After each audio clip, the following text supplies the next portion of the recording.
As-Sunnah, As-Sunnah, As-Sunnah Foundation.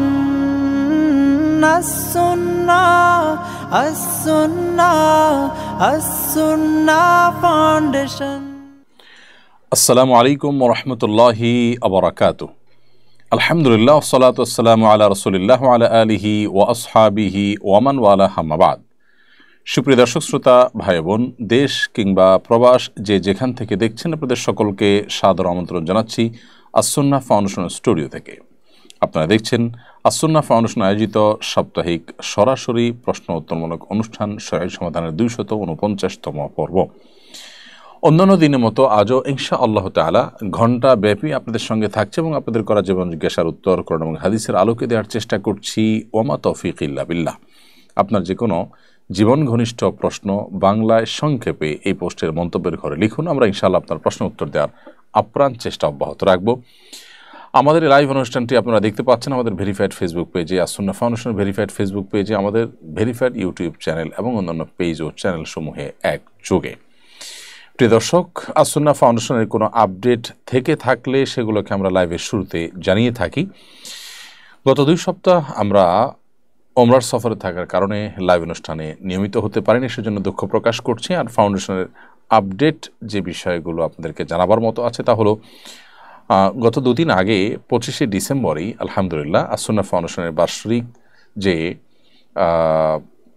সদস্য সম্মেলন হয়ে থাকে আমাদের লাইফ এবং ডোনার মেম্বারদের, সেই সম্মেলন অনুষ্ঠিত হয়েছে। আজকে আমাদের স্কিলের যে অ্যালামনাই, সেই অ্যালামনাই এর বার্ষিক সম্মেলন হয়েছে এবং আগামীকাল ফাউন্ডেশনের স্বেচ্ছাসেবকদের সম্মেলন হবে ইনশাআল্লাহ তাআলা। এখন থেকে প্রতি বছরই ধারাবাহিক 3 দিনে এভাবে এই অনুষ্ঠানগুলো হতে থাকবে ইনশাআল্লাহ তাআলা। ফাউন্ডেশন মসজিদ কমপ্লেক্সের কাজ পুরোদমে চলছে এবং স্বাবলম্বীকরণ প্রজেক্ট চলমান আছে। সেই সাথে আমাদের স্কিল ডেভেলপমেন্ট ইনস্টিটিউটের যে নতুন বিভাগগুলো চালু হওয়ার কথা, সেগুলো চালু হওয়ার পথে আমরা অগ্রসর হয়ে যাচ্ছি। শীঘ্রই সেগুলোর চালু হওয়ার ঘোষণা আমরা দিতে পারবো ইনশাআল্লাহ তাআলা।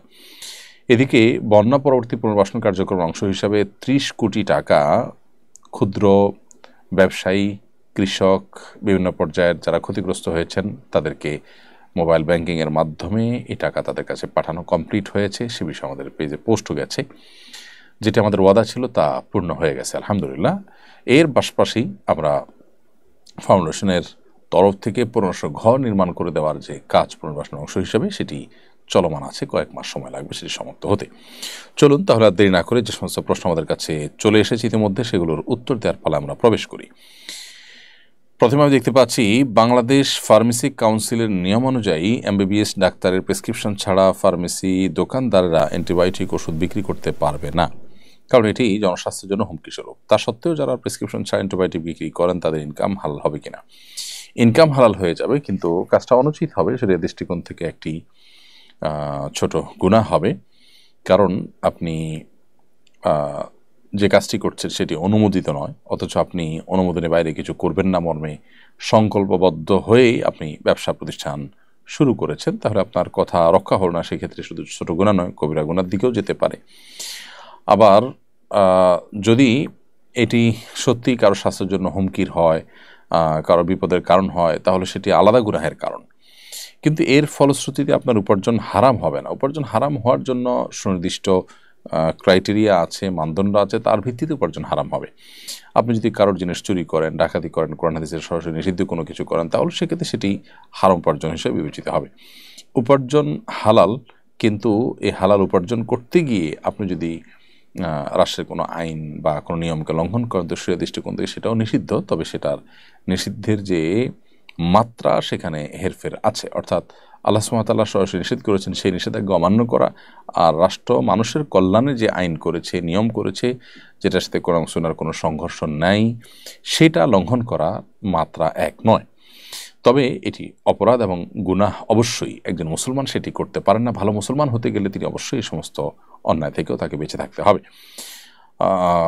এর একটা বিশেষ কারণ এটিও, যেটি বলছিলাম আমরা, যে একজন রোগী তার স্বাস্থ্যের জন্য এই ওষুধটি অনেক বেশি ক্ষতিকর হতে পারে, যেটা একজন ডাক্তার বা একজন চিকিৎসক আগপাছ বিবেচনা করে, পূর্বাপর বিশ্লেষণ করে সার্বিক অবস্থার পর্যালোচনা করে তারপর তিনি প্রেসক্রিপশন লিখবেন, যেটা ডাক্তার না হলে সেটা সম্ভব নয়। অতএব মানুষের জন্য ক্ষতির কারণ হতে পারে এমন কোনো পদক্ষেপ করতে একজন ইমানদার সতর্ক থাকবেন। যদি ব্যাপারটা এমন হয় যে কারোর তেমন কোনো ক্ষতির কারণ হবে না, আপনি জানেন এবং সত্যি ক্ষতির কারণ হয়ও নাই, তাহলে সেক্ষেত্রে সেটি আপনার জন্য মানুষের ক্ষতি সাধন করবার গুনাহগার হবেন না আপনি তার ফলে। কিন্তু এরপরও আপনি নিয়ম ভঙ্গন করেছেন, যে নিয়ম রক্ষা করবেন বলে আপনি প্রতিশ্রুতি দিয়ে ব্যবসা শুরু করেছেন সেটি রক্ষা করতে পারেননি, এসব কারণে কিন্তু এটি গুনাহ থেকে মুক্ত নয়। সিরিয়ায় আসাদ সরকারের পতন মুসলিম বিশ্বের উপর কী ধরনের প্রভাব পড়বে? সিরিয়ার ঘটনাবলীর সঙ্গে অনেকে কিয়ামতের প্রবাসে মিল খুঁজে পান। এরপরে আপনার কাছে কোরআন সুন্নাহর আলোকে জানতে চাই। একটি দল, একটি গ্রুপ অফ পিপল, তারা তৎকালীন যে শাম তথা বৃহত্তর সিরিয়া এ অঞ্চলে যারা লড়াইরত থাকবে আল্লাহের রাহে, সেই মানুষগুলো কারা? সিরিয়ার যে বাহিনী লড়াই করেছে, আসাদ সরকারকে পতন ঘটিয়েছে, তারাই কি সে বাহিনী? হতে পারে। সে বাহিনীর পার্ট তারা হতে পারে, সে বাহিনী হতে পারে, তারা নাও হতে পারে।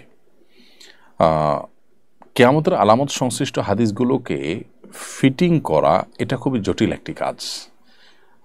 কিয়ামতের আলামত সম্পর্কিত হাদিসগুলোর একটা মূলনীতি আছে, উসুল আছে, সেটা হলো এই হাদিসগুলোর ফিটিং আমরা করতে যাব না।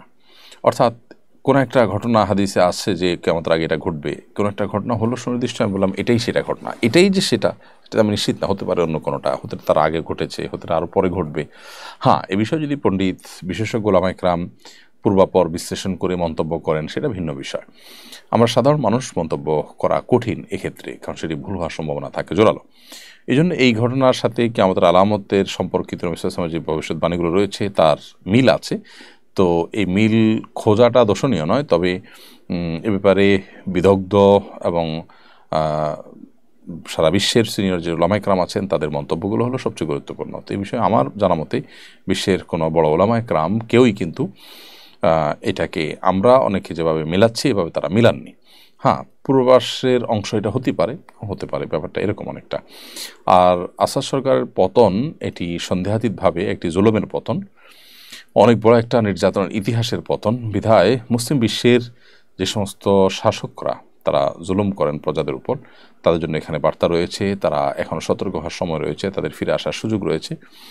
আবার একইভাবে একজন জালিম বা একজন অত্যাচারী তার যে পতন হয় দুদিন আগে আর পরে,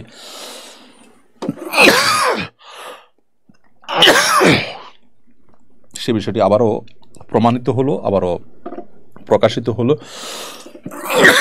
এর মধ্য দিয়ে আমাদের যাদের ইমানের দুর্বলতা ছিল, আমরা যারা মনে করতাম যে জালিম এত জুলুম করছে, কেন আল্লাহ তাআলা কিছু করছেন না, তাদের একটা জবাবও কিন্তু এখানে হয়ে গেল।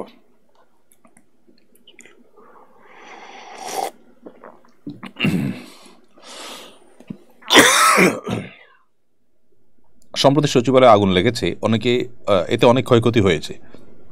অগ্নিকাণ্ড থেকে সুরক্ষার বিষয়ে ইসলামের কোনো নির্দেশনা আছে কিনা? অগ্নিকাণ্ড থেকে সুরক্ষার জন্য নবী সাল্লাল্লাহু আলাইহি ওয়াসাল্লামের দোয়া, সেখানে দোয়া রয়েছে, বিশেষ করে অগ্নিকাণ্ডে নিহত হওয়া থেকে, বরং আকস্মিক মৃত্যু থেকে নবী সাল্লাল্লাহু আলাইহি ওয়াসাল্লামের সেখানে দোয়া আছে, সেটি আমরা পড়তে পারি, যেখানে আল্লাহ তাআলার কাছে পানা চাওয়া হয়েছে যে আমরা যেন উপর থেকে পড়ে যাওয়া, আগুনে পুড়ে মরা, পানিতে ডুবে মরা, আকস্মিক মৃত্যু থেকে আল্লাহর কাছে পানা চাই। এর পাশাপাশি এই জাতীয় ঘটনা পরিকল্পিতভাবে ঘটানোর যে আশঙ্কা সবাই করছেন, চতুর্দিক থেকে শোনা যাচ্ছে গুঞ্জন, সেটিকেও উড়িয়ে দেওয়া যায় না। সেজন্য দোয়ার পাশাপাশি সতর্কতামূলক ব্যবস্থা গ্রহণ সেটা খুবই গুরুত্বপূর্ণ একটি বিষয় এবং কাম্য। বিধায় সে বিষয়টিও সংশ্লিষ্টরা গ্রহণ করবেন বলে আমরা আশা করি। কৃষিকাজে অনেকে অতিরিক্ত কীটনাশক ব্যবহার করেন, যা মাটি ও পরিবেশের জন্য মারাত্মক হুমকির। এক্ষেত্রে মাটি ও পরিবেশের ক্ষতি করার কারণে কি গুনাহ হবে? অবশ্যই গুনাহ হবে। গুনাহের মাত্রা কম বা বেশি হতে পারে, কিন্তু যেই কোনো ক্ষতি মানুষের জন্য, পরিবেশের জন্য, পোকামাকড়ের জন্য যে কোনো ক্ষতির কারণ কেউ হবে, অবশ্যই তার ফলশ্রুতিতে তিনি গুনাহগার হবেন। হ্যাঁ, কতটা কোন মাত্রার গুনাহের গুনাহগার হবেন সেটা ভ্যারি করবে ওই অপরাধের মাত্রার উপরে, ক্ষতির মাত্রার উপরে। অতএব এই যে অতিরিক্ত কীটনাশক ব্যবহার করে পরিবেশকে নষ্ট করে দেওয়া, মাটিকে নষ্ট করে দেওয়া, এটা আমাদের জন্য অনুচিত কাজ।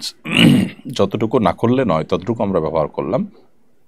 আর সবচেয়ে ভালো হয় যদি আমরা অর্গানিকের কাছাকাছি অন্তত থাকতে পারি, থাকার চেষ্টা করতে পারি। কারণ এই প্রকৃতিকে যত বেশি পরিবর্তন করে ফেলা হবে, এই বিকৃত প্রকৃতি এটা মানুষের মধ্যে চিন্তাগত বিকৃতিরও কারণ হয়। আজকাল নানা যে চিন্তাগত বিকৃতি আমরা দেখতে পাচ্ছি, বিকৃত খাদ্য, বিকৃত যে আপনার বিষয় আশা আছে, সেগুলোর একটা বড় প্রভাব কিন্তু এখানে আমাদের জীবনে পড়ে থাকে। এরপরে প্রশ্ন হলো, কৃষিকাজে বিগত সরকার নিয়ম করেছিল প্রজাতন্ত্রের কর্মীরা ঊর্ধ্বতন কর্মীকে স্যার বলবেন, ঊর্ধ্বতন নারী হোক কিংবা পুরুষ। সম্প্রতি জনপ্রশাসন মন্ত্রণালয় নিয়মটি বাতিল করেছে। এখন উপযোগিতা অনুযায়ী স্যার বা ম্যাডাম কিংবা ভাই বা আপু যে কিছু বলা যাবে। বিষয়টি যথাযথ মনে করেন কিনা? হ্যাঁ, অবশ্যই এটি যথাযথ। আল্লাহ রাব্বুল আলামিন নারী এবং পুরুষকে আলাদা আলাদা বৈশিষ্ট্য দিয়ে তৈরি করেছেন। অতএব ভাই বোন অথবা নারী পুরুষের জন্য আলাদা আলাদা সম্বোধন থাকাটাই হলো বরং সমীচীন এবং সেটাই হলো বাস্তবসম্মত। অতএব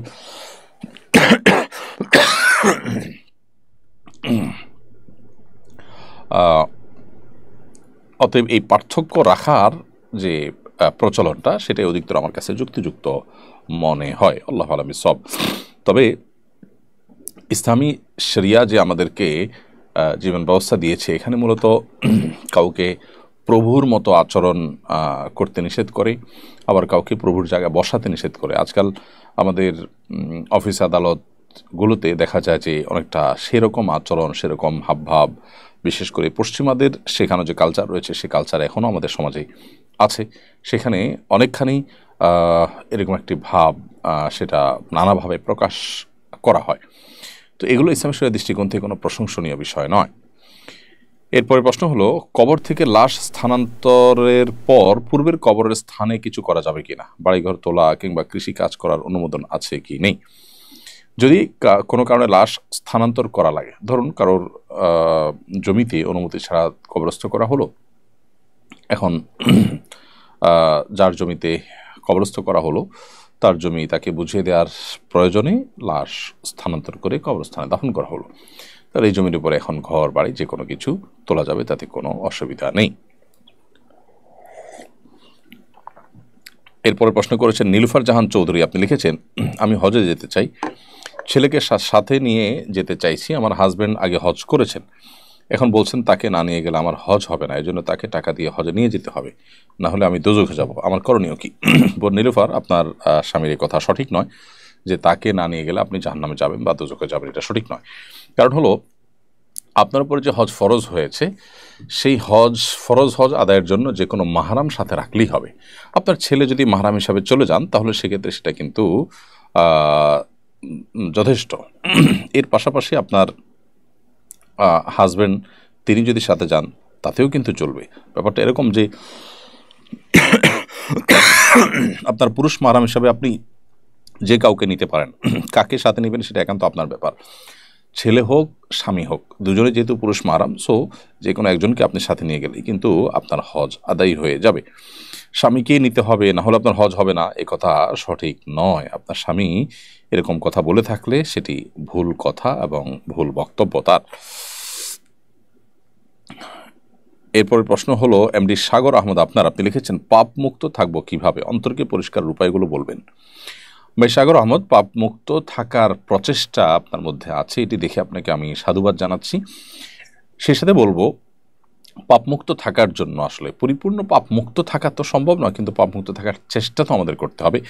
আর সেই চেষ্টার অংশ হিসাবে যে কাজটি আমাদের করা দরকার, সেটি হলো আমরা বেশি বেশি করে আল্লাহ রাব্বুল আলামিনের কাছে গুনাহ থেকে মুক্ত থাকতে পারার তৌফিক কামনা করব, দোয়া করব।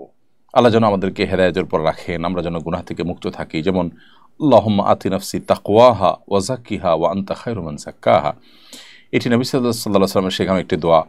যার অর্থ হলো, হে আল্লাহ, আপনি আমার অন্তরে তাকওয়া দান করুন এবং আমার অন্তরকে পরিচ্ছন্ন করুন, কারণ আপনি সর্বোচ্চ অন্তরকে সবচেয়ে ভালোভাবে পরিচ্ছন্নকারী। তো এইখানে অন্তর পরিষ্কার করার উপায়ও জানলাম, আবার গুনাহ থেকে বাঁচার উপায়ও জানলাম, অর্থাৎ আল্লাহ সুবহানাহু ওয়া তাআলার কাছে দোয়া করা। এই দোয়ার বাইরেও আরও বিভিন্ন রকমের দোয়া আছে, আল্লাহ সুবহানাহু ওয়া তাআলাকে সেগুলো আমরা নিবেদন করতে পারি। যেমন আল্লাহুম্মা তাহহির কলবি মিনান নিফাক, হে আল্লাহ, আপনি আমার অন্তরকে কপটতা থেকে পবিত্র করে দিন। ও আমালে মিনার রিয়া, আমার কাজকাম, আমার আমল, ভালো কাজ, এগুলোকে লৌকিকতা থেকে আপনি বাঁচিয়ে রাখুন। এভাবে নবী সাল্লাল্লাহু আলাইহি ওয়াসাল্লাম আরও বিভিন্ন দোয়া হাদিস বর্ণিত বিভিন্ন হাদিসে, সেগুলো আমরা আল্লাহ সুবহানাহু ওয়া তাআলার কাছে পেশ করতে পারি অন্তরকে পরিচ্ছন্ন রাখবার জন্য এবং নিজেকে গুনাহমুক্ত রাখবার জন্য। নিজেকে গুনাহমুক্ত রাখার জন্য আরেকটি স্টেপ হলো গুনাহের পরিবেশ থেকে দূরে সরা। আপনি যখন গুনাহের পরিবেশ থেকে নিজেকে সরিয়ে রাখবেন, অনেক দূরে রাখবেন, গুনাহের পরিবেশগুলোকে অ্যাভয়েড করে চলবেন, যেখানে গেলে আপনার গুনাহ হয়, যে পরিবেশে গেলে ঈমান আমল রিস্কের মধ্যে পড়ে যায়, সেখান থেকে দূরে সরবেন, তখন ইনশাআল্লাহ আল্লাহ সুবহানাহু ওয়া তাআলার কাছে এর জন্য আপনি আজর পাবেন এবং আল্লাহ আপনাকে গুনাহমুক্ত রাখবেন। তৃতীয়ত, নেককার মুত্তাকি পরহেজগার যারা গুনাহ থেকে বেঁচে থাকার জন্য সংগ্রাম চালান, সে মুত্তাকি পরহেজগার আল্লাহওয়ালা মানুষদের সুহবত, তাদের সান্নিধ্য, তাদের সংস্রব, এটাও আমাদেরকে গুনাহমুক্ত থাকতে সাহায্য করে, সহায়তা করে।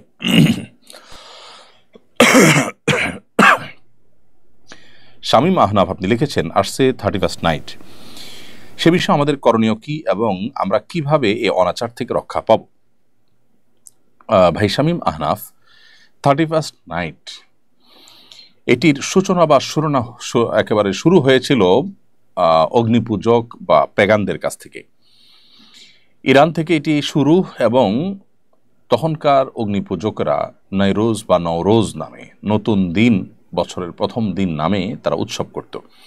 বছরের প্রথম দিন, প্রথম মুহূর্তকে উৎসব করার মধ্য দিয়ে কাটালে সারা বছর ভালো থাকা যায়, এরকম বিশ্বাস তারা ধারণ করত, লালন করত। দুঃখজনক হলেও সত্য যে আধুনিক পৃথিবীতে বিজ্ঞান মনস্ক দাবিদার মানুষেরা সেই কাজটাই এখন করছেন, অর্থাৎ বছরের প্রথম প্রহরকে তারা আনন্দ ফুর্তি করে, হাসি তামাশা করে, চিৎকার চেঁচামেচি করে, বিনোদনের মাধ্যমে তারা এটাকে কাটাবার চেষ্টা করেন। কেন? তারা আশা করেন যে এর মাধ্যমে তারা সারা বছর হয়তো ভালো থাকতে পারবেন। অনেকে অবশ্য আজকাল এই উদযাপন কেন করেন সে উদ্দেশ্যও জানেন না, সেটা তো আরও ভয়াবহ ব্যাপার। অর্থাৎ কেন যে এই হইহুল্লোড় করছেন, কেন যে আনন্দ করছেন, সেটার কারণ পর্যন্ত জানা নেই। কারণ হলো আপনি আনন্দ করছেন, বিনোদন করছেন কেন? কারণ বছরের প্রথম প্রহর শুরু হয়েছে। তো এটি যদি আপনার আনন্দের কারণ হয়, কি কারণে আনন্দের কারণ? মানে নতুন কিছু আসছে সেজন্য? তাই যদি হয়, তার নতুন ভোর, নতুন সকালও তো আসে আপনার জীবনে, নতুন মাসও তো আসে, কই তখন তো আপনি আনন্দিত হন না। আর সবচেয়ে বড় কথা হলো, যেই মুহূর্তে একটি নতুন বছরকে আপনি আলিঙ্গন করলেন, অভ্যর্থনা জানালেন, সেটা যদি আনন্দের কারণ হয়, তো ঠিক তার আগের মুহূর্তেই তো একটি বছরের বিদায় হয়ে গেল। তো বছরের আগমন যদি, নতুন বছরের শুরু হওয়া যদি আনন্দের কারণ হয়, তাহলে বছরের সমাপ্তি কি বেদনার কারণ হবে না? তার জন্য কি আপনি বেদনাহত হয়েছেন কখনো? তো এই বিষয়টি আমাদের খুব ভালো করে রপ্ত করতে হবে, বুঝতে হবে যে এটি একটি অযৌক্তিক, হাস্যকর একটি কাজ। যারা নিজেদেরকে বিজ্ঞান মনস্ক দাবি করছেন, এই যুগে এসে তারা এই 31st নাইট উদযাপন করছেন, হইহুল্লোড় করছেন, বছরের প্রথম প্রহরকে ভালোভাবে উদযাপন করে সারা বছর থাকার চেষ্টা করছেন, অথবা উদ্দেশ্যহীনভাবে এই ফুর্তি করছেন, সেই মানুষগুলো তাদের বিবেককে জিজ্ঞাসা করা উচিত, তারা কেন এই কাজটি করছেন, এর পেছনে কী যৌক্তিকতা আছে, এর পেছনে কী তাদের সার্থকতা আছে। এটি অন্য ধর্মাবলম্বী অগ্নিপূজকদের থেকে শুরু হলেও পরবর্তীতে খ্রিস্টানরা এটিকে খুব ভালো করে ধারণ করেছে। দুর্ভাগ্যজনক বিষয় হলো, এদেশের মানুষের, এই মাটির এবং এদেশের মানুষের যত রকমের কালচার আছে, ধর্মভিত্তিক কালচার, অঞ্চলভিত্তিক কালচার, তার কোনোটির সাথে 31st নাইটের কোনো সম্পর্ক নেই, অথচ এটি আমাদের দেশে চাপিয়ে দেওয়া হচ্ছে। এটির ফলে মায়ের কোলের শিশু আতশবাজির বিকট আওয়াজে মারা যাওয়ার ঘটনা ঘটেছে, আমরা জানি, এবং সেটি আদালত পর্যন্ত গেছে। এবং সেই সাথে একজন নারী উদ্যোক্তা বছর 2 আগে তার সর্বস্ব পুড়ে ছাই হয়েছে আতশবাজির আগুনে। তো সেটাও আমরা জানি। এরপর আমাদের দেশে পরিবেশ, প্রকৃতি, পাখিকুল, তাদের আতঙ্কের কারণ হয়ে থাকে আতশবাজি। তো এই সমস্ত কারণে ইতোমধ্যে আমাদের দেশে আমরা জানি যে আতশবাজি এবং পটকা ফুটানো এটি নিষিদ্ধ হয়েছে 31 নাইট উপলক্ষে। সো এ বিষয়ে যদি কেউ কোনো প্রকার অন্যায় করতে চায়, কেউ যদি আইন লঙ্ঘন করতে চায়, কেউ যদি মানুষের জীবনকে, পশু পাখির জীবনকে বিষিয়ে তুলতে চায়, তাহলে তাদের হাত ধরে থামিয়ে দিতে হবে। সবাই সমাজে উদ্যোগ নিতে হবে এই ধরনের কর্মকাণ্ড যেন কেউ ঘটাতে না পারে। তাহলে ইনশাআল্লাহ এই পরিস্থিতি থেকে আমরা হয়তো রক্ষা পাবো। আমাদের দেশে একটা শ্রেণী মানুষ, তারা বাহির থেকে বিভিন্ন কালচারকে তারা আমদানি করে দেশে পুশ করার চেষ্টা করেন। বিশেষ করে এক শ্রেণীর মিডিয়া আছেন, এক শ্রেণীর সুশীল সমাজ আছেন, যারা বাহিরের বিভিন্ন এজেন্ডা বাস্তবায়ন করার চেষ্টা করেন। তারা আমাদের দেশের উপর কালচারাল আক্রমণ বা সাংস্কৃতিক আগ্রাসন তারা চালানোর জন্য হাতিয়ার হিসেবে ব্যবহৃত হচ্ছেন। সেই মানুষগুলোর উপর আমাদের সতর্ক থাকতে হবে, সচেতন থাকতে হবে, এবং আমাদের দেশের উপরে চালানো যে আপনার কালচারাল যে অ্যাটাক বা সাংস্কৃতিক যে আক্রমণ, এটাকে প্রতিহত করার চেষ্টা আমাদের করতে হবে। এই সমস্ত মিডিয়াগুলো এই বিজাতীয় সংস্কৃতিগুলোকে আমাদের দেশে গেলানোর চেষ্টা করছে নানাভাবে। অনেক প্রতিষ্ঠান বিভিন্ন প্যাকেজ বিক্রি করে, প্যাকেজ কেনার পর দেখা যায় এক কোণে ছোট্ট করে লেখা শর্ত প্রযোজ্য। এই ছোট্ট করে লেখার কারণে গ্রাহক বিভ্রান্ত হয়, অনেকে ঠকেন। কোম্পানিগুলো এর চালাকি করা জায়েজ আছে কিনা? প্রথমত, যে কোনো প্যাকেজেই শর্ত থাকতে পারে। সেটা মোবাইল ফোন কোম্পানি যে প্যাকেজগুলো সেল করে সেটা হতে পারে, বা অন্য কোনো কোম্পানির কোনো পণ্য হতে পারে।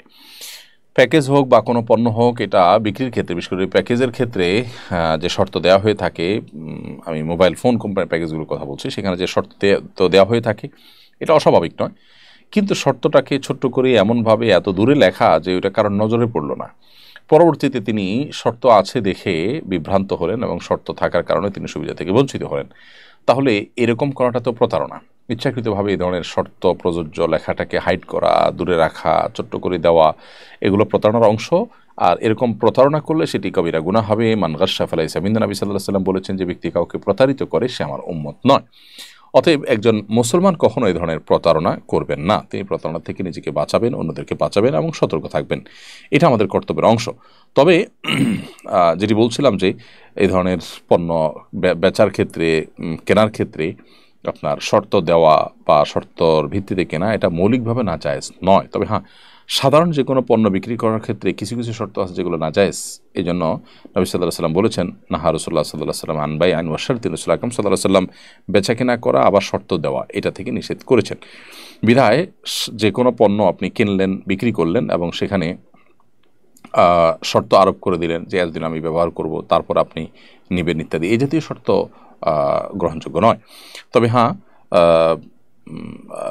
এই যে মোবাইল ফোন কোম্পানিগুলো যে প্যাকেজ দেওয়া হয়ে থাকে বা অন্য আরও যে সমস্ত শর্তগুলো, এই সমস্ত প্যাকেজে যে শর্ত দেওয়া থাকে বা অন্য আরও যে সমস্ত কেনাবেচাতে শর্ত দেওয়া থাকে, যে শর্তগুলোতে বেচা কেনার মৌলিক যে প্রিন্সিপাল আছে সেই প্রিন্সিপালগুলোর কোনোটিকে কোনো ক্ষতিগ্রস্ত করে না, এরকম যদি হয় তাহলে সেটা ঠিক আছে, সেই শর্ত গ্রহণযোগ্য হয়।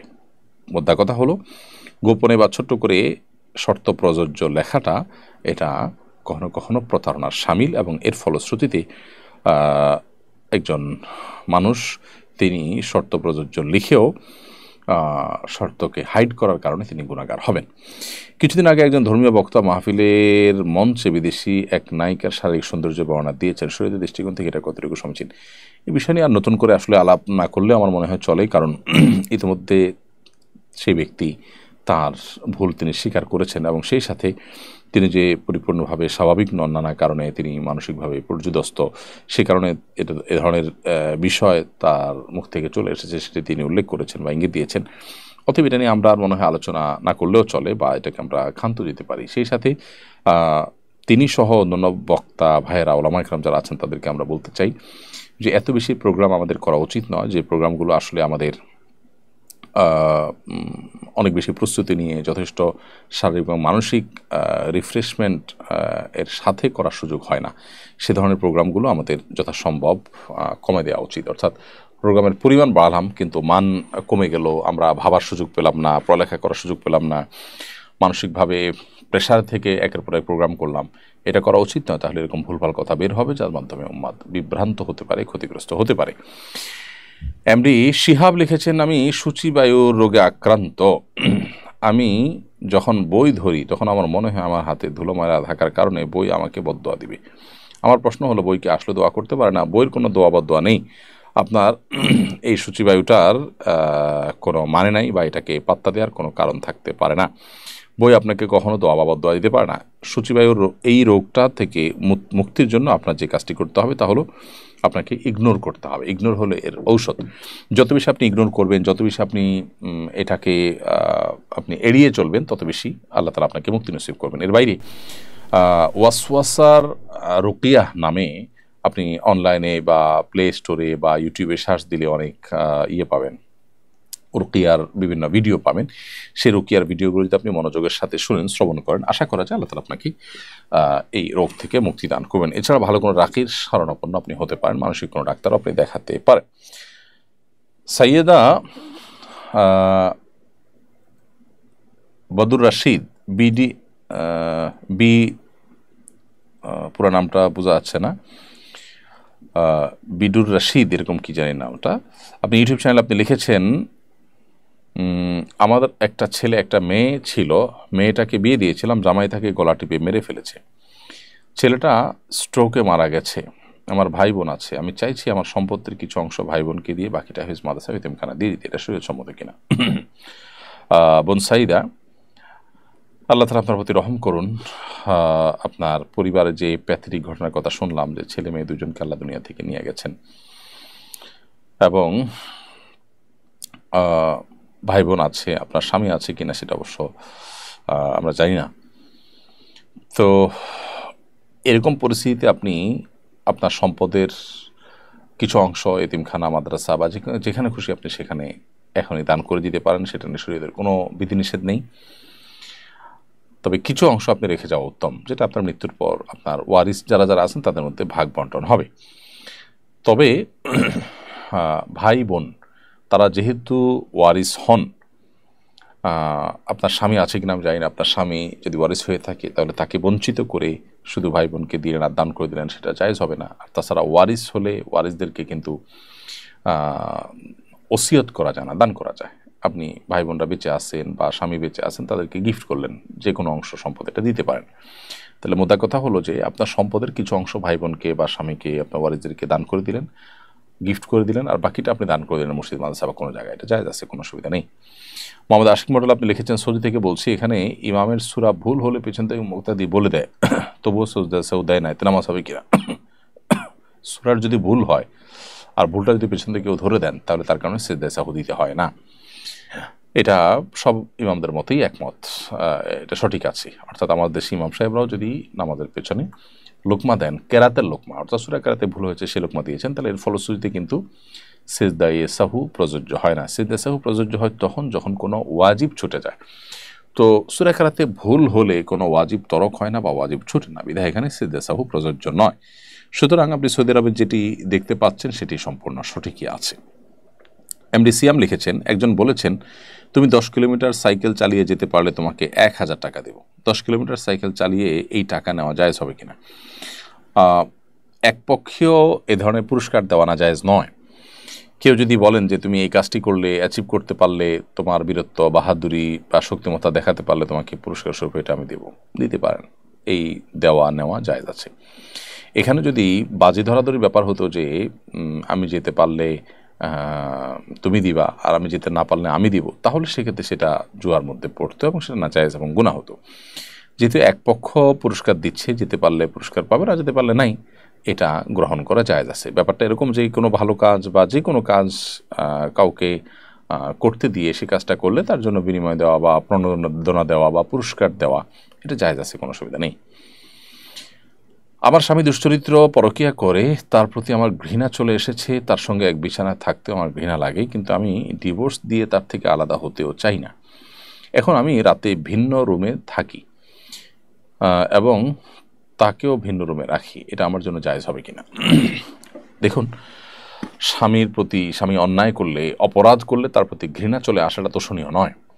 কেউ অপরাধে লিপ্ত হলে তার প্রতি ঘৃণা আসাটা বরং স্বাভাবিক।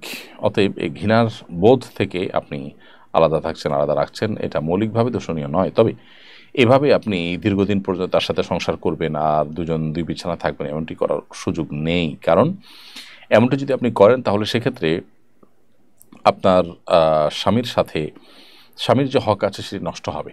এখন আপনি বলবেন স্বামী তো দুশ্চরিত্র স্বামী হলে আপনি তার থেকে পৃথক হওয়ার সুযোগ আছে, আপনি বিচ্ছেদের উদ্যোগ নিতে পারেন, তালাকের উদ্যোগ নিতে পারেন, কারণ সে দুশ্চরিত্র খারাপ মানুষ, সংশোধন করার চেষ্টা আপনি করবেন। এরপর যদি সম্ভাবনা না থাকে, আশাহত হয়ে যান, তাহলে সেক্ষেত্রে তার থেকে পৃথক হওয়ার রাইট বা অধিকার ইসলাম কিন্তু আপনাকে দিয়েছে।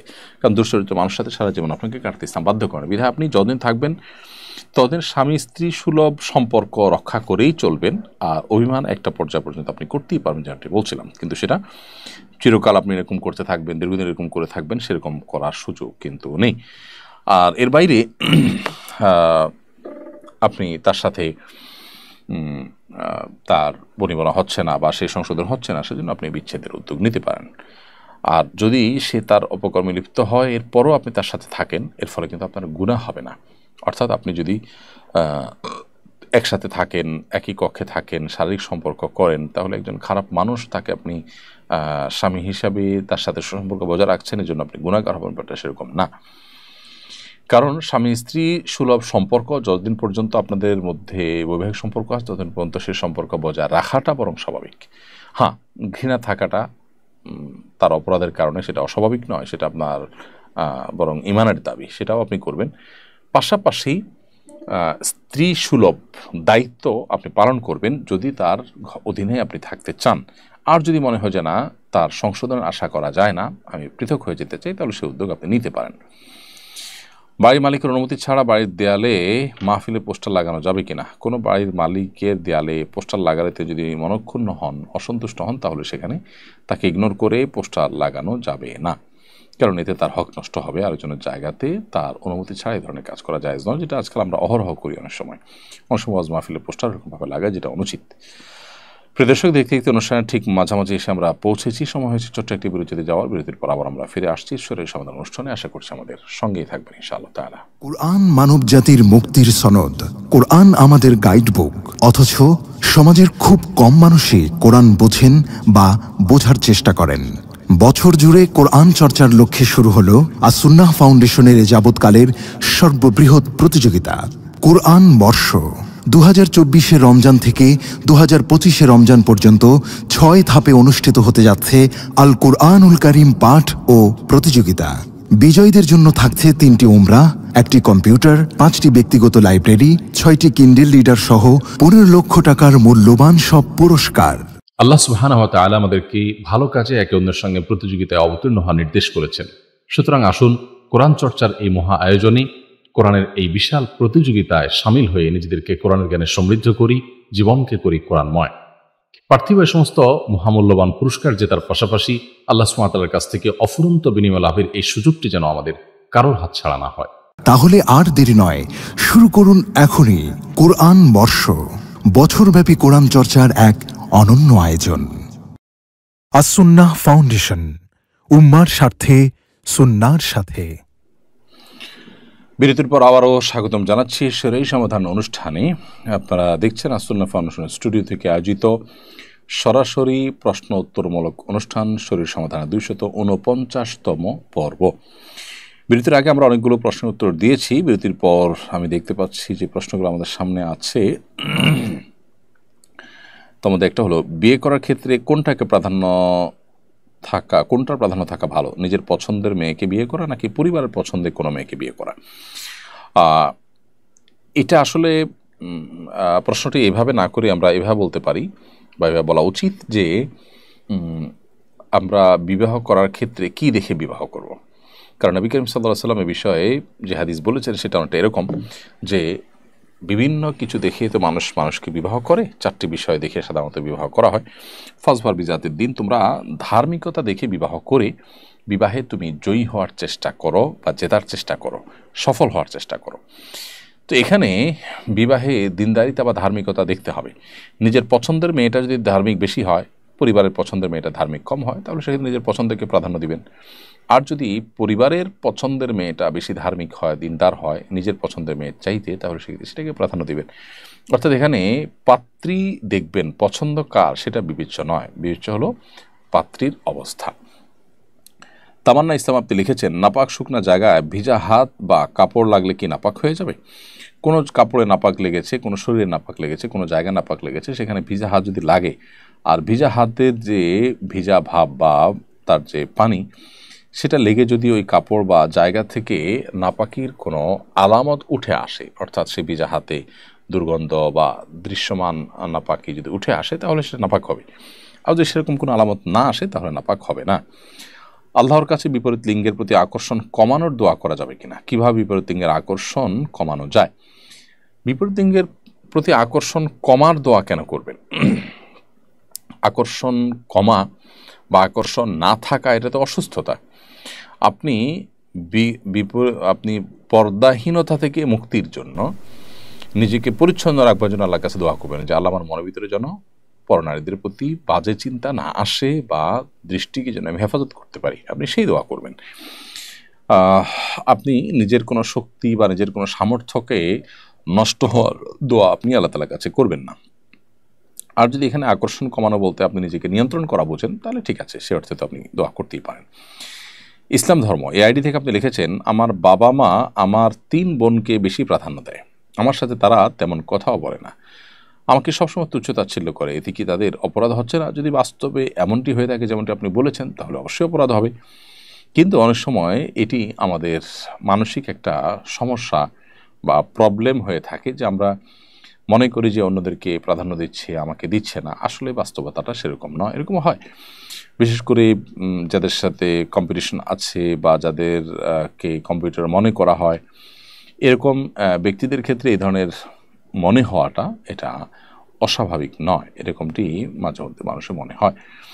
তো এই জন্য বাস্তবিকই সেটা ঘটছে নাকি এটা আপনার মনে হচ্ছে জাস্ট, সেটা দেখার বিষয়। অবশ্য আমি প্রেমের সম্পর্কে জড়িত আছি এবং বিভিন্ন প্রতিকূলতার কারণে এখন বিয়ে করা সম্ভব হচ্ছে না, পরবর্তীতে সেই ব্যক্তিকেই বিয়ে করলে আমার পূর্ববর্তী গুনাহ কি ক্ষমা করা হবে? হারাম সম্পর্কে জড়ালে বিবাহ করলে সেটা হালাল হয়ে যায় না। অনেকেই এটা মনে করেন যে অবৈধ রিলেশন থাকলে বিবাহ করলে বোধ হয় সে অবৈধ রিলেশনটা বৈধ হয়ে যায় বা হালাল হয়ে যায়। বাস্তবে সেরকমটি নয়, বরং হারাম সম্পর্ক হারামই থাকবে এবং তার জন্য আপনি যতক্ষণ পর্যন্ত তওবায়ে নাসুহা বা খাঁটি অন্তরে তওবা আল্লাহ সুবহানাহু ওয়া তাআলার কাছে না করবেন ততক্ষণ পর্যন্ত সেটি কিন্তু মাফ হবে না। বিয়ে করেছেন কি করেন সেটা দেখার বিষয় নয়। তবে হ্যাঁ, কাউকে বিবাহের প্রলোভন দিয়েছেন, প্রতিশ্রুতি দিয়েছেন, কথা দিয়েছেন কোনো যৌক্তিক কারণ ছাড়া বা স্বার্থের কারণে শুধুমাত্র তাকে আপনি বিবাহ করেননি, তাহলে সেক্ষেত্রে আপনার প্রতিশ্রুতি রক্ষা করলেন না, সে গুনাহগার হলেন। তো এক্ষেত্রে প্রতিশ্রুতি যদি আপনি রক্ষা করেন, তাকে যদি বিবাহ করেন, তাহলে আপনি প্রতিশ্রুতি রক্ষা করলেন, প্রতিশ্রুতি ভঙ্গ করলেন না, জাস্ট এটুকু। কিন্তু ইতিপূর্বে যে হারাম রিলেশন হয়েছে সেটার জন্য আপনাকে আল্লাহর কাছে ইস্তেগফার করতে হবে, তওবা করতে হবে, বিবাহ সেটাকে রিকভার করার জন্য বা আল্লাহর কাছ থেকে গুনাহ মুক্ত করার জন্য, ক্ষমা আদায় করে দেওয়ার জন্য যথেষ্ট হবে না। সুলতান মিয়া, এটি থেকে আপনি লিখেছেন, ছোট ভাইয়ের ইনকামের উপর বড় ভাইয়ের কতটুকু হক আছে? ভাই সুলতান মিয়া, ছোট ভাইয়ের যে উপার্জন, সেই উপার্জনে বড় ভাইয়ের হক থাকবে ততটুকু যতটুকু বড় ভাইয়ের মৌলিক প্রয়োজন পূরণ হওয়ার জন্য প্রয়োজন এবং তার অন্য কোনো উপায় উপার্জন নেই। এরকম যদি হয় যে ছোট ভাই তিনি উপার্জন করছেন বা তার সম্পদ আছে, এদিকে বড় ভাইয়ের চলার মতো, বেঁচে থাকার মতো, জীবন ধারণ করবার মতো যে মৌলিক প্রয়োজন সেটি পূরণ করবারও ব্যবস্থা নেই, এরকম পরিস্থিতিতে এই ভাইকে ছোট ভাই তার উপার্জন থেকে টাকা পয়সা দিয়ে মৌলিক প্রয়োজন পূরণে সহযোগিতা করাটা তার কর্তব্য।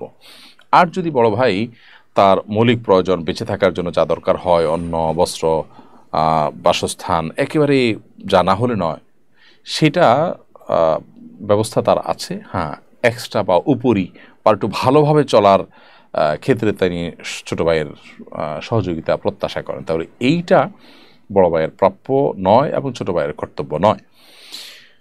অথবা হতে পারে যে বড় ভাইকে দেখবার জন্য বাবা আছেন, বাবা দেখেন বা অন্য কেউ দেখেন, অর্থাৎ তিনি চলতে পারেন, তাহলে সেক্ষেত্রে ছোটো ভাইয়ের উপরে কিন্তু বড় ভাইয়ের সংসার চালানো বা তাকে টাকা পয়সা দেওয়া বা ইনকামের অংশ দেওয়া এটা অপরিহার্য নয়। তবে হ্যাঁ, নৈতিক একটা দায়িত্বের ব্যাপার আছে, সেটা হলো যে বড় ভাইয়ের প্রতি শ্রদ্ধা প্রদর্শন করা, আন্তরিক হওয়া, ভাই ভাইয়ের প্রতি আন্তরিক হওয়ার নির্দেশ আল্লাহ তাআলা কোরআন সুন্নাহয় বিভিন্ন জায়গায় আমাদেরকে দিয়েছেন, নবী সাল্লাল্লাহু আলাইহি ওয়াসাল্লাম সুন্নাতে বলেছেন, আল্লাহ সুবহানাহু ওয়া তাআলা কোরআনে বলেছেন। সো সেই জায়গা থেকে ছোট ভাই উপার্জন করেন, বড় ভাই কষ্টে আছেন, তার তিনি অবশ্যই বড় ভাইয়ের প্রতি খেয়াল রাখাটা তার নৈতিক দায়িত্ব এখানে।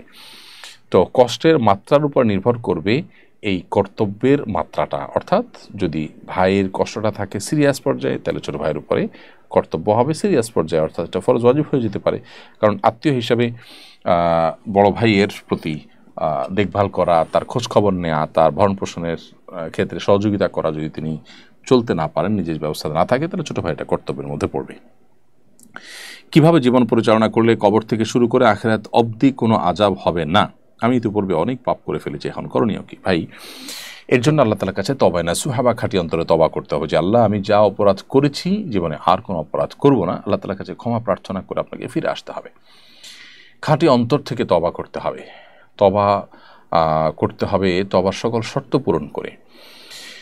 এরপর নতুন করে পথ চলা শুরু করতে হবে। আবার যদি কোনো কারণে তওবা ভঙ্গ হয়, আবার তওবা করতে হবে। ইনশাআল্লাহ এভাবে আপনি চলতে পারেন, আল্লাহ সুবহানাহু ওয়া তাআলা আপনাকে রক্ষা করবেন।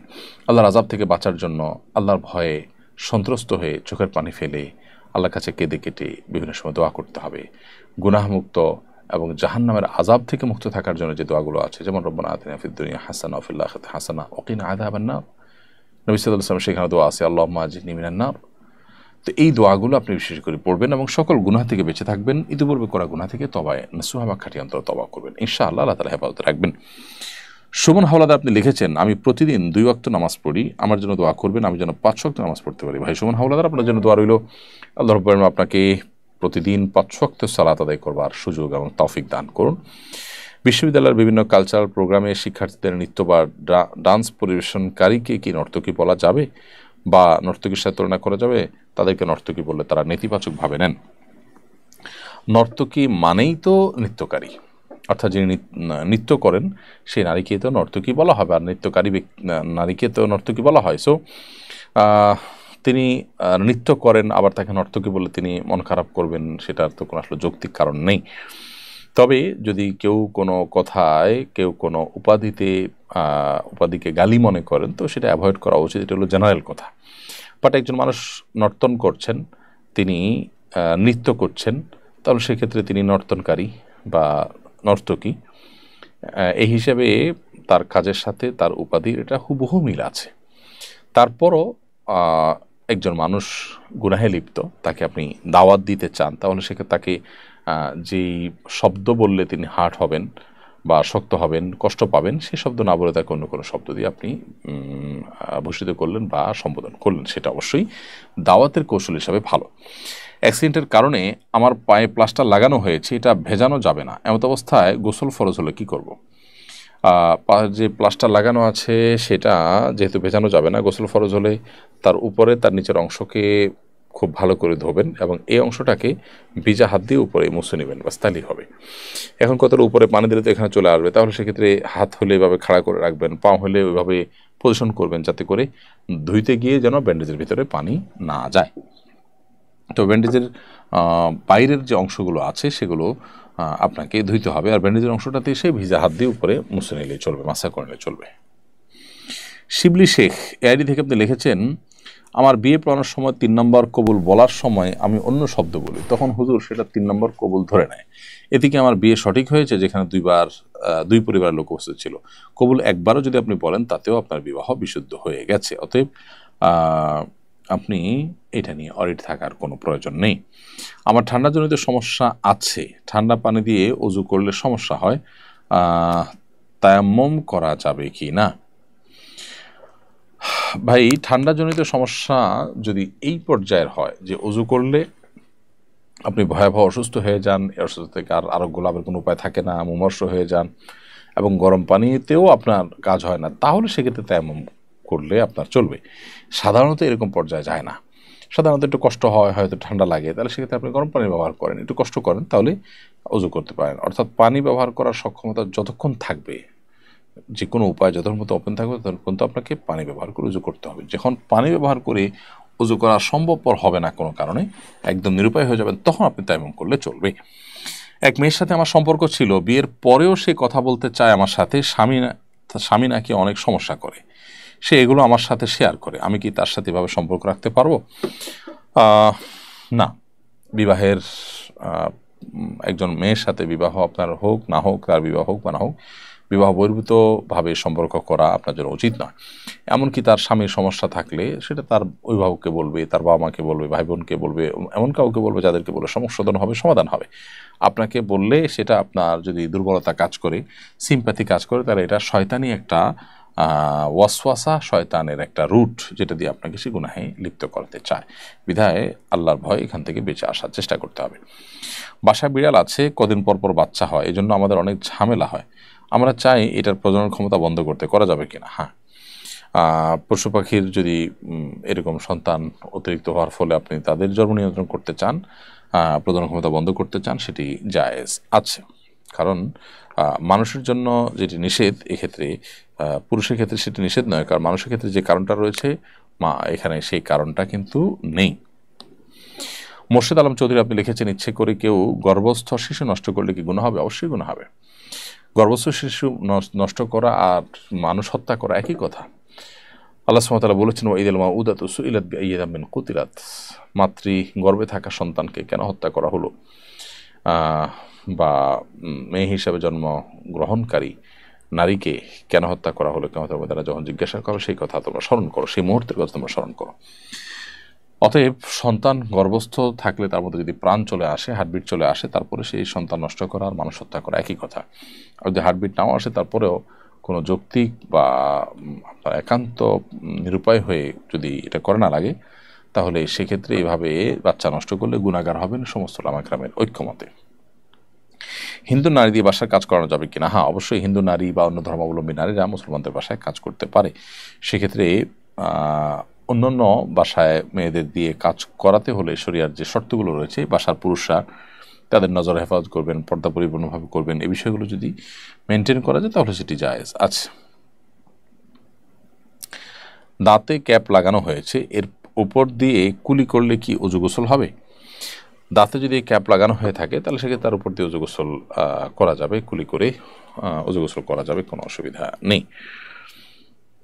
তারপর রিমা ভুঁইয়া আপনি লিখেছেন, সুস্থ সুন্দর ও নেককার সন্তান লাভের কোনো আমল আছে কিনা?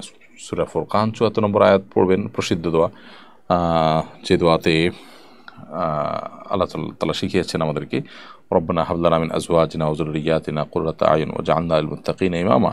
হে আমাদের রব, আপনি আমাদের পরিবার, স্ত্রী, স্বামী এবং সন্তান সন্ততি তাদেরকে চক্ষু শীতলকারী সন্তান বানিয়ে দিন এবং আমাদেরকে মুত্তাকিদের ইমাম বানিয়ে দিন। তো এই দোয়া আল্লাহ তাআলা সুবহানাহু ওয়া তাআলার কাছে বিশেষ করে নিবেদন করবেন। এটি হলো সন্তান যেন নেক হয় তার জন্য আল্লাহ শেখানো দোয়া, কোরআন বর্ণিত দোয়া, বিধায় এটি করবেন। এছাড়া রব্বি হাবলি মিনাস সলিহিন, হে আল্লাহ আমি নেক সন্তান চাই আপনার কাছে, ইত্যাদি ইত্যাদি। রব্বি হাবলি মিন লাদুনকা যুররিয়াতান তাইয়্যিবা ইন্নাকা সামিউদ দুআ, হে আল্লাহ পবিত্র সন্তান আপনার কাছে আমাকে দান করেন, কারণ আপনি দোয়া শ্রবণকারী। এই জাতীয় দোয়াগুলো বিন্দু নবীর রাসূলের দোয়া, সন্তান নেক হওয়ার জন্য সেগুলোতে করা যেতেই পারে। প্রাণীর ছবি আঁকার কাজ করতাম, এখন এটা ছেড়ে দিতে চাই, কিন্তু স্বামী চায় এটা করি, এক্ষেত্রে স্বামীর কথা মানতে বাধ্য না। আপনি কোনো গুনাহের কাজ ছাড়ার ক্ষেত্রে স্বামী যদি বাধা দেন, তার সে বাধা শুনতে আপনি বাধ্য হন, তবে বিনয়ের সাথে সম্পর্ক যেন নষ্ট না হয় সেজন্য আপনার অপারগতার যে কারণটা সেটি বোঝাবার চেষ্টা করবেন, যে আল্লাহ রাব্বুল আলামিনের নিষেধাজ্ঞাকে লঙ্ঘন করাই পৃথিবীর কোনো মানুষের আনুগত্য করবার কোনো সুযোগ নেই, সেই জায়গা থেকে আমি নিরুপায়, এটা আপনি তাকে বোঝাবার চেষ্টা করবেন। আমি শাশুড়ির সাথে ঝগড়া করে তাকে আঘাত করেছি, এতে স্ত্রী তালাক হবে কিনা? প্রথমত শাশুড়ির সাথে ঝগড়া করে যদি তাকে আঘাত করেন তো সেক্ষেত্রে সেটা গর্হিত কাজ হয়েছে, জঘন্য অন্যায় হয়েছে। যত যাই হোক না কেন তিনি আপনার মায়ের মতো, বয়সেও আপনার মায়ের মতো, মর্যাদার দিক থেকেও মায়ের মতোই অনেকটা। বিধায় স্বামীর সাথে সুসম্পর্ক রাখবার প্রয়োজন হলেও আপনার স্ত্রীর সাথে সুসম্পর্ক রাখার প্রয়োজন হলেও আপনার শ্বশুর-শাশুড়ির সাথে এই ধরনের আচরণ আপনার দ্বারা মোটেও কাম্য নয়। তাছাড়া তর্কের খাতিরে ঝগড়ার কারণে কাউকে শরীরে আঘাত করা, এটা তো সাধারণভাবেই অবিচার বা অন্যায়, সেটা একটা ভিন্ন বিষয়। কিন্তু এর ফলে আপনার স্ত্রী আপনার সাথে তালাক হয়ে যাবে না বা আপনার থেকে বিচ্ছিন্ন হয়ে যাবে না। এরপর শেখ সাহেব এআইডি থেকে আপনি লিখেছেন, অনেক সময় কয়েক মাস বা কয়েক বছর পরও মৃত ব্যক্তির লাশ অক্ষত অবস্থায় পাওয়া যায়, এটা কি সত্য? হতে পারে, সেটার কোনো বৈজ্ঞানিক যৌক্তিক কারণ থাকতে পারে, আবার এটি অলৌকিকতাও থাকতে পারে, কোনো ব্যক্তির কারামত, তার সম্মানার্থে আল্লাহ সুবহানাহু ওয়া তাআলা তার লাশকে হেফাজত করেন, এমনটি হতে পারে। আবার সেটার কোনো সায়েন্টিফিক কারণেও তার লাশ মাটিতে পচেনি সহজে, সেরকমটিও ঘটা অস্বাভাবিক নয়। আমি একজন সরকারি হাসপাতালের ডাক্তার, আমাদের ডিউটি টাইম 8টা থেকে 2টা 30 পর্যন্ত, কিন্তু আমি 11টায় যাই।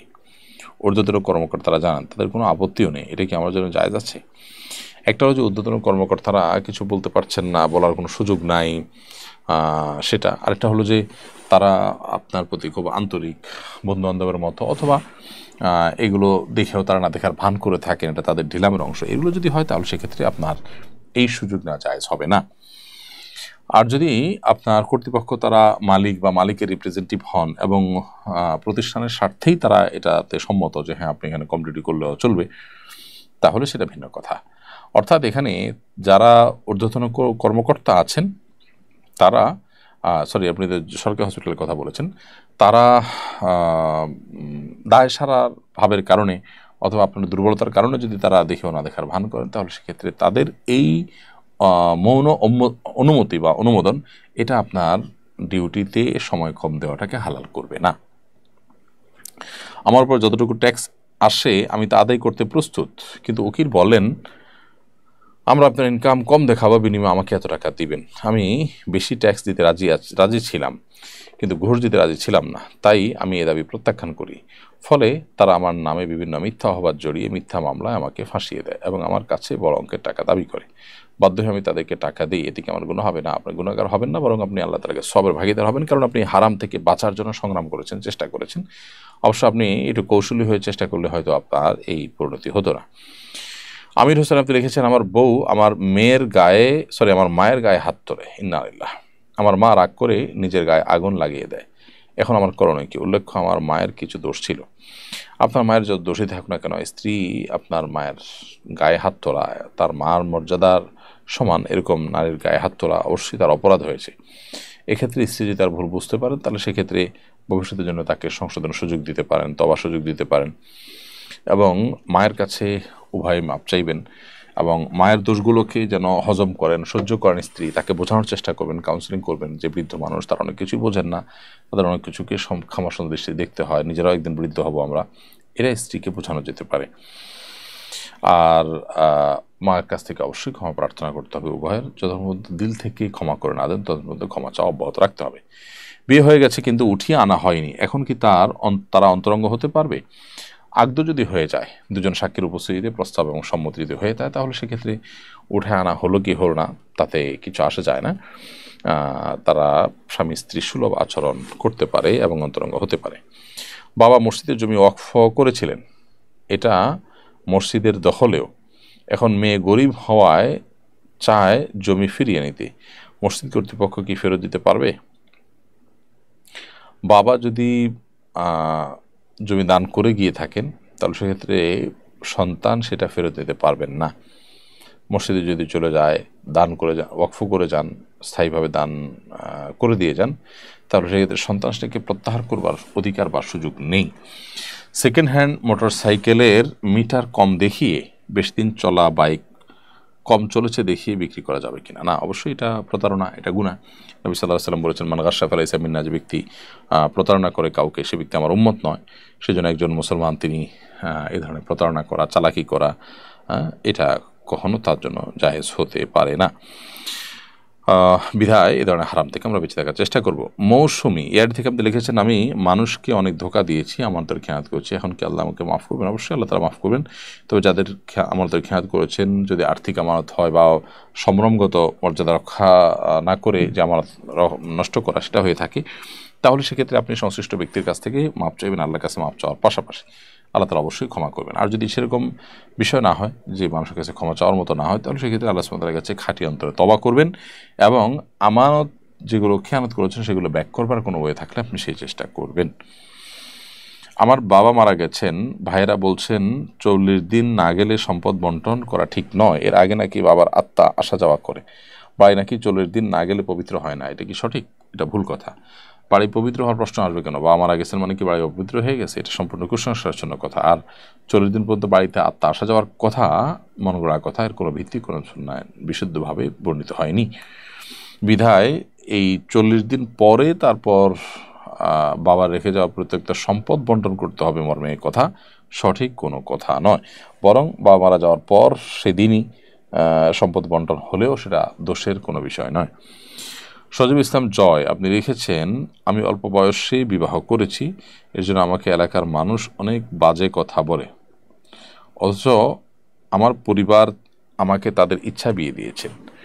তখন বয়স ছিল 20 বছর। অল্প বয়সে বিয়ে করা সম্পর্কে ইসলামের ভাষ্য কি? অল্প বয়সে বিয়ে তো নাজায়েজ কোনো বিষয় নয়, কিন্তু বাবা মা বিয়ে দিয়েছেন, যথাযথভাবে বিয়ে হয়েছে, এরপরে তাকে নিয়ে কটু কথা বলা, অল্প বয়সে বিয়ে হয়েছে বলে নানাভাবে তাকে প্রশ্নবিদ্ধ করা, এটা মূর্খতা, অজ্ঞানতা এবং এটা একজন ফাসিকের কাজ, এটা কোনো ভালো মুসলমানের কাজ নয়। একজন আল্লাহভীরু মানুষ বা একজন মুসলমান তিনি মানুষকে এভাবে অন্যায়ভাবে কষ্ট দেয়া বা তার অধিকার নষ্ট করা থেকে তিনি বেঁচে থাকবেন, এবং এটা না হলে তিনি বান্দার হক নষ্ট করার কারণে গুনাহগার হবেন। সামাজিকতার কারণে মোহর লেখা হবে 10 লক্ষ টাকা, আসলে চুক্তি থাকবে মোহর 5 লক্ষ টাকা, এটা জায়েজ হবে না। মোহরের ফিগার যা থাকবে সেটাই লিখবেন, এটা তো এক ধরনের প্রতারণা করা, এই প্রতারণা করা জায়েজ নয়। দ্বিতীয়ত এখানে এই যে মানুষকে দেখানো, মানুষের কাছে ভালো সাজার চেষ্টা করা, এটা আরেকটা দুশ্চরিত্র, একটা দুঃস্বভাব। একজন ইমানদারের সাথে এটা যায় না। ইমানদার মানুষকে দেখাবার জন্য, শো অফ করার জন্য কোনো কিছু যদি করেন, তাহলে সেটা সেটা সেটা লৌকিকতা, আর লৌকিকতা এটা ইমানদারের জন্য কখনো শোভনীয় নয়। বিধায় এটা থেকে বেঁচে থাকার চেষ্টা করতে হবে।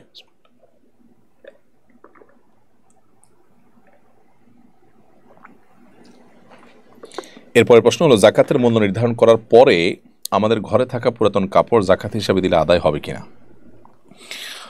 জাকাত হিসাবে গরিব দুঃখীকে নগদ টাকা দিবেন, যেটা দিয়ে সে তার প্রয়োজন পূরণ করতে পারে। আপনার পুরাতন কাপড়কে দাম ধরে জাকাত হিসাবে দিলে সেটা গরিবের প্রয়োজন পূরণ, তার মন মতো করে প্রয়োজন পূরণ করার জন্য সহায়ক হবেন না। এই জায়গা থেকে এটা সঠিক কাজ হবে না।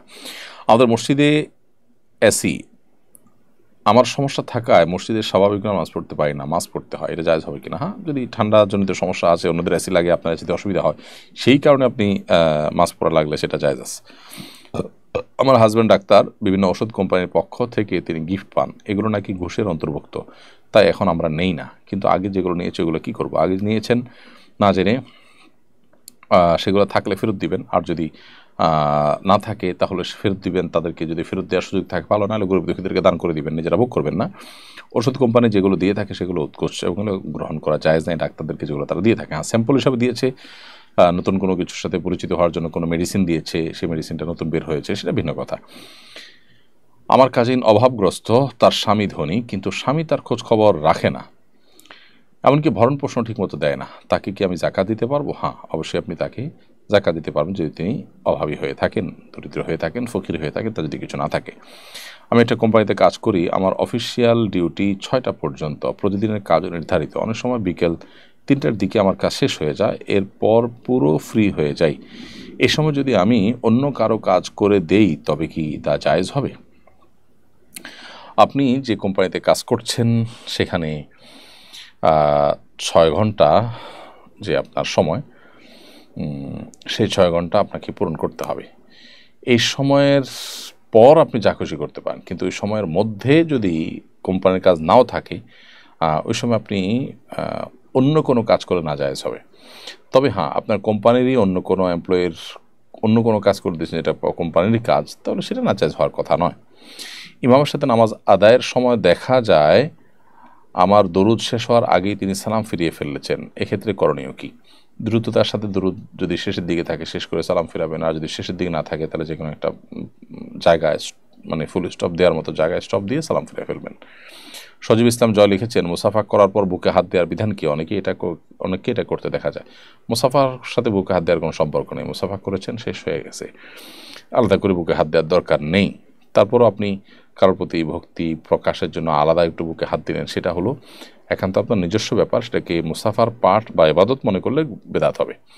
লুবনা পিঙ্কি বলেছেন, নেশা ও পরনারী আসক্ত স্বামীর সাথে কেমন আচরণ করা উচিত? তাকে সংশোধন করবার জন্য নরমে গরমে অভিমানে সালিসিতে উভয় পক্ষের মুরব্বীদের মাধ্যমে বিভিন্নভাবে চেষ্টা আপনি করবেন।